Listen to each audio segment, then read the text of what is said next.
Hello all. I had a question on how I hooked up my MSD ignition. Uh, I already unfortunately hooked it up, so I don't have a video of me installing it, but I can give you a quick walkthrough of what I did. I didn't cover most of the wiring yet, so you can get a little bit of an idea. MSD provides a diagram of what you would need. Basically, you need a 12-volt power supply, main from the battery, then one from key on that sends the signal to turn it on, and you run the rest of the leads. It's fairly simple. We'll start with the box. I mounted it here because I already had a bracket from stock, and it's pretty solid.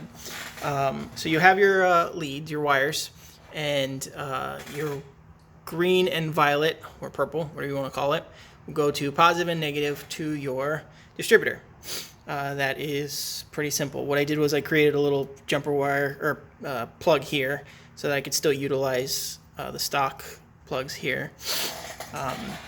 Then you have your orange and black wire. This will go to the coil, and that's fairly simple. It's pretty easy. Then you will take your main wires. I created a plug for all of them just in case I want to add something else later on, but really all you need is the ground wire, big thick ground wire, big thick red wire, and these two will go to your battery, positive and negative.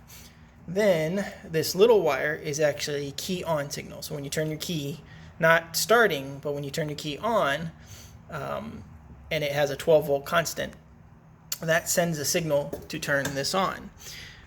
What I did was I created a 6-point plug, and here you can see all of them are run. This, I think the gray or the white wire might be the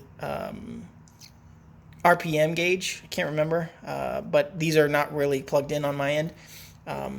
So what I did was I created the plug, only really a ground for the battery to the ignition, power to the ignition, and then the signal wire from the key.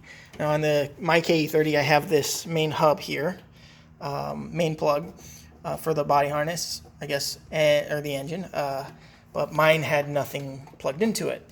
So what I did was I would test each wire and find the key on, and then I ran it from here to this little one.